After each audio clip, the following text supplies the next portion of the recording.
কেউ বলছে না যে আমাদের দেশে তো প্রেসিডেন্সিয়াল পদ্ধতি নাই। রাষ্ট্রপতির পদটা হচ্ছে অভিভাবক হিসেবে দায়িত্ব পালন করা। আমাদের গণতন্ত্রের প্রধান অন্তরায় হচ্ছে যে আমাদের সরকারগুলি খুব একটা স্থিতিশীল হয় না। আমাদের সকল সরকারি নির্দেশ আদেশ সবগুলো কিন্তু রাষ্ট্রপতির নামেই জারি হয়, কিন্তু অনেক আদেশ আছে যেটা আসলে দেখা যায় রাষ্ট্রপতি হয়তো জানেনই না, উনি গড়পড়তা স্বাক্ষর করে যান, যেটা ওনার কাছে যে ফরমান ওনার কাছে আসে। তরুণ প্রজন্মের কাছে যদি জানতে চাওয়া হয় যে একজন রাষ্ট্রপতির ভূমিকা কি, তারা হয়তো বলবে যে রাষ্ট্রপতি এমন একজন মানুষ যিনি অনেক বয়স্ক হন এবং দীর্ঘদিন রাজনীতি করেন বা কিছু একটা, তার একটু অবসরকালীন সময় দরকার, তিনি সেখানে যান, কিছু রুটিন দায়িত্ব পালন করেন।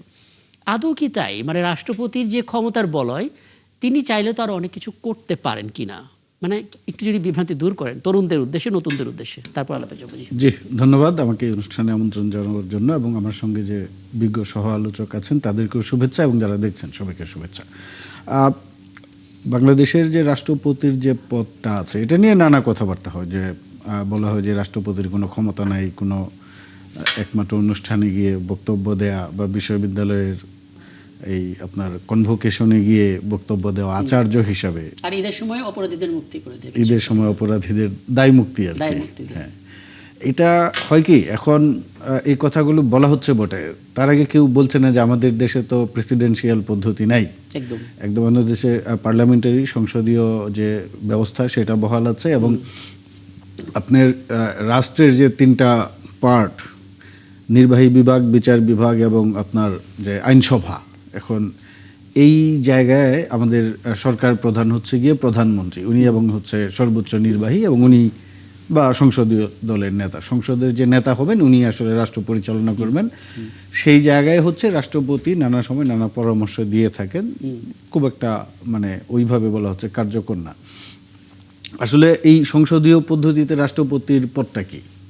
রাষ্ট্রপতির পদটা হচ্ছে অভিভাবক হিসেবে দায়িত্ব পালন করা, এবং তিনি সংকটকালীন সময়ে সরকারকে সহায়তা করবেন, বুদ্ধি পরামর্শ দিবেন।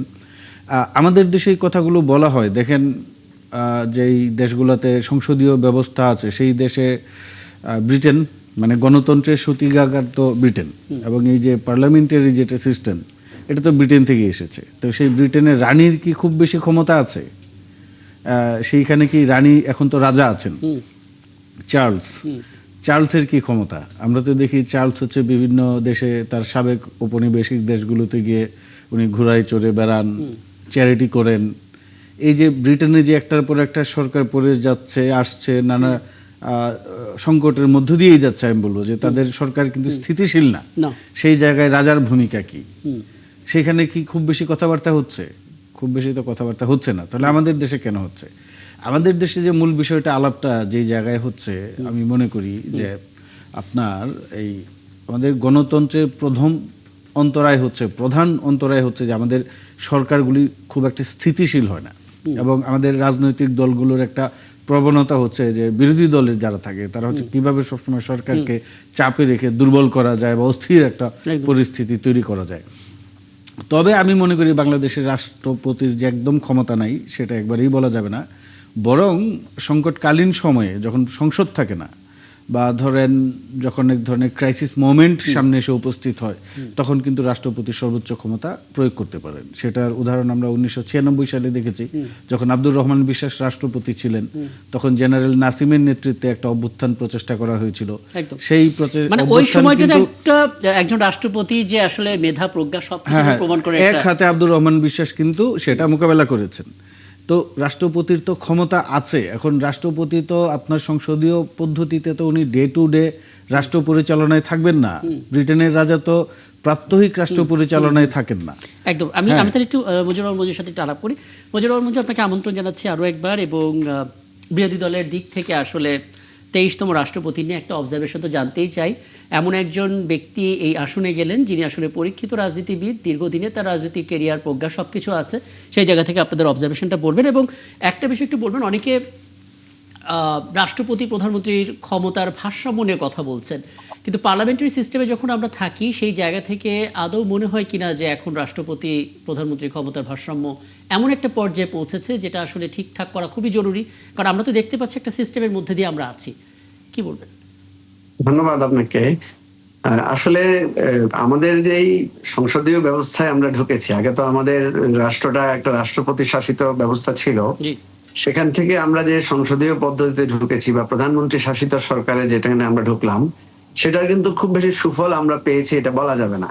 না। কারণ আমরা দেখছি যে এর আগে শেখ হাসিনা শাসনামলে দেখেছি বা তার আগে খালেদা জিয়ার প্রধানমন্ত্রিত্ব দেখেছি, এবং এখনকার যে অবস্থা আমরা দেখছি তাতে আমরা দেখছি যে অ্যাকচুয়ালি প্রধানমন্ত্রীর একক সিদ্ধান্ত বা নেতৃত্বেই কিন্তু সরকার চলছে।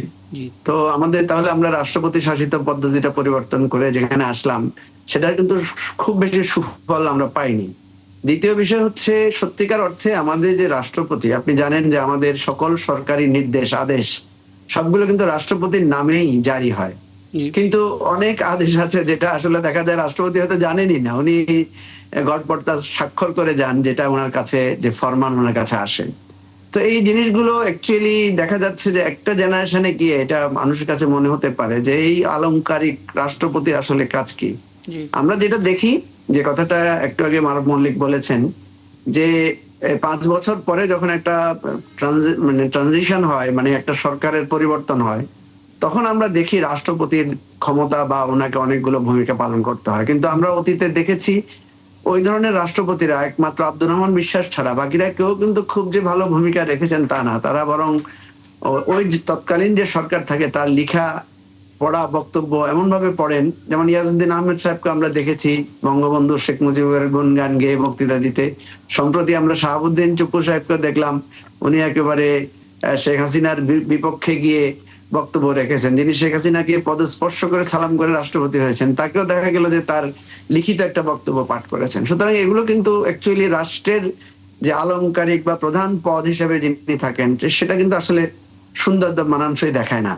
এখন যেটা আমরা দেখেছি, ভারতের রাষ্ট্রপতি এপিজে আব্দুল কালামের ব্যাপারে আমরা জানি যে উনি কিন্তু এই আলংকারিক পদটাকে কিন্তু গুরুত্ববহ করে তুলেছিলেন তার ব্যক্তিত্ব দিয়ে। জি তো আব্দুর রহমান বিশ্বাসও সেটা করেছিলেন।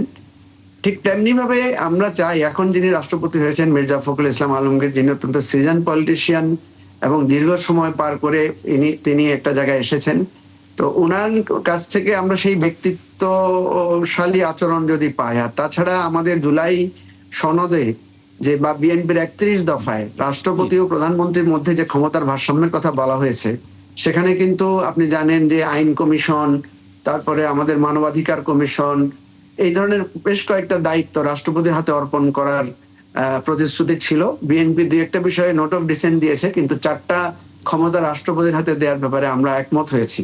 কিন্তু এটা ভালো হতো যে মির্জা ফখরুল ইসলাম আলমগীরকে রাষ্ট্রপতি করার আগেই সেই সংসদীয় পরিবর্তনটা করে যদি দেওয়া হতো ভালো হতো। এখনো বিএনপি বলছে যে তারা দেবেন, কিন্তু আমরা যেটা দেখি বিএনপির অতীত যেটা আমরা দেখেছি যে প্র্যাকটিসটা, সেটা কিন্তু ভালো হয় নাই। আমরা দেখলাম যে বিএনপিরই মনোনীত রাষ্ট্রপতি বীর চৌধুরীর সাথে বিএনপির সম্পর্ক খারাপ হয়েছে। এর আগে বিচারপতি সত্তারের সাথেও একটা সম্পর্ক খারাপের বিষয় ছিল, যেটার পরিপ্রেক্ষিতে এরশাদের কু হয়েছে। এবং এর বাইরে আমরা আরো দেখেছি যে ইয়াজউদ্দিন আহমেদ সাহেবের বিষয়টাও বিএনপির সেভাবে খুব ভালো সিদ্ধান্ত হয়েছে। ঘটনাগুলো আপনাদেরকে একটু মানে কনফিডেন্সটা কমিয়ে দিচ্ছে বারবার, তাই কনফিডেন্সটা কমিয়ে দিচ্ছে যে বিএনপি তার মনোনীত রাষ্ট্রপতির ব্যাপারেই অনেক সময় দেখা যায় যে সে তাকেও ততটুকু স্বাধীনতা বা ততটুকু মানে অ্যালাউ করে না যে রাষ্ট্রপতি অন্তত।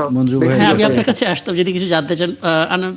মঞ্জুর মঞ্জু একটু শুনেন। জি মঞ্জু ভাই, আপনি যে প্রশ্নগুলি উদাহরণগুলি দিলেন, এই জাস্টিস আব্দুল সাত্তার বা বদরুদ্দোজা চৌধুরী বা ইয়াজউদ্দিন আহমেদ, তো আপনি কি মনে করেন যে জুলাই সনদে যে রাষ্ট্রপতিকে যে ক্ষমতা দেওয়ার অপশনগুলো রাখা হয়েছে, সেইগুলো যদি এই পূর্ববর্তী রাষ্ট্রপতিদের হাতে থাকতো তাহলে কি সংকট হতো না? আর দ্বিতীয় প্রশ্ন হচ্ছে যে ধরেন সংসদের যে নির্বাচিত যে রাষ্ট্রপতি হন, উনি তো সরকারি দলেরই হন। এখন উনাকে আপনারা যতই ক্ষমতা দেন রাষ্ট্রপতি পদটাকে, আপনার কি মনে হয় যে উনি সরকারি দলের বাইরে গিয়ে কোনো সিদ্ধান্ত নেবেন? এই নিয়োগের ক্ষেত্রে আপনি যেটা বললেন, প্রধান বিচারপতি বা সাংবিধানিক যে নিয়োগগুলো আছে, ধরেন আজকে রাষ্ট্রপতির যদি হাতে সরাসরি সাংবিধানিক পদগুলোতে নিয়োগের সুযোগ থাকে, দুর্নীতি দমন কমিশন, পিএসসি, মানবাধিকার কমিশন, চিফ জাস্টিস, এইগুলাতে কি সরকারে যে থাকবে তার বাইরে গিয়ে রাষ্ট্রপতি কখনো নিয়োগ দিবে? শুনি তাহলে দুটো প্রশ্ন। জি মুজিবুর রহমান। না, আমি যে কথাটা বলেছি, যে আপনি যে প্রশ্নটা করেছেন যে এই ক্ষমতাগুলো থাকলে কি তাহলে আগে রাষ্ট্রপতিরা ভালো করতেন, না আমি সেটা মনে করি না। আমি মনে করি যে যেই দল, যেমন ধরেন মির্জা ফখরুল ইসলাম আলমগীর, উনি দলের একজন পরীক্ষিত নেতা, কিন্তু এখন বিএনপি তো তাকে একটা নিরপেক্ষ তাকে দিয়েছে, যিনি তাকে দল থেকে পদত্যাগ করতে হয়েছে, যাকে তার মন্ত্রিত্ব থেকে পদত্যাগ করতে হয়েছে, পার্লামেন্ট থেকে পদত্যাগ করতে হয়েছে। তার মানে কি তাকে আপনি নিজেই এগিয়ে দিলেন যে উনি যাতে জাতির পক্ষ হয়ে ভূমিকা পালন করেন। একইভাবে কিন্তু স্পিকারকেও বিএনপি দিয়েছে, এবং স্পিকারের দায়িত্বটাও আমরা দেখছি যে মোটামুটি বিরোধী দল একটু সন্তুষ্টির সাথে ওনার সাথে কাজ করছেন।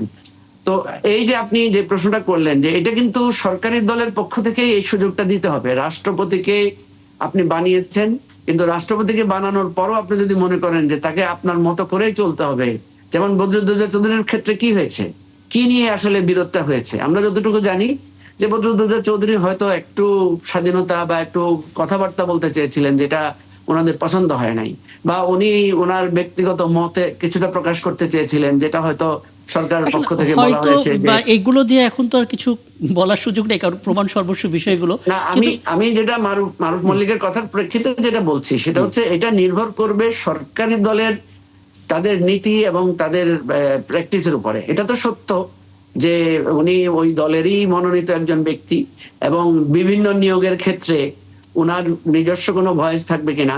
এখন এটাই তো এই জন্য বললাম যে এপিজে আবুল কালামের সাথে কেন তুলনা করলাম, বা আয়ারল্যান্ডের রাষ্ট্রপতি ওই যে রবিনসনের সাথে আমরা তুলনা করতে পারি, যে ওনারা আলংকারিক পদে থেকেও ওনাদের ব্যক্তিত্ব দিয়ে, ওনাদের অবস্থান দিয়ে ওনারা কিন্তু একটা জনগণের পক্ষ থেকে একটা অভিভাবক সুলভ জায়গায় যেতে পেরেছিলেন। কিংবা আমাদের দেশেও বিচারপতি শাহাবুদ্দিন আহমেদের একটা রেফারেন্স আছে যে উনি একটা বিল ফেরত পাঠিয়েছিলেন। তো রাষ্ট্রপতি যদি নীতি ন্যায়ের জায়গা থেকে সেই ভূমিকাটা রাখেন, তাহলে দেখা যাবে যে মানুষ এটাকে এনজয় করবে, মানুষ মনে করবে একটা পার্থক্য মনে করবে। যেমন যে মনে করবে যে না, রাষ্ট্রপতি একটা আলাদা প্রতিষ্ঠান, কিন্তু মানুষ যদি মনে করে যে না, ওটা বিএনপি অফিস থেকে বা প্রধানমন্ত্রীর জায়গা থেকে যা যা বলা হচ্ছে হুবহু তাই উনি করছেন, তাহলে দেখা যাবে যে রাষ্ট্রপতি পদটার যে সম্মান বা মর্যাদাটা সেটা পরিলক্ষিত হবে না। আমি সে কথাটাই বলতে চেয়েছি। আমি বুঝতে পারলাম।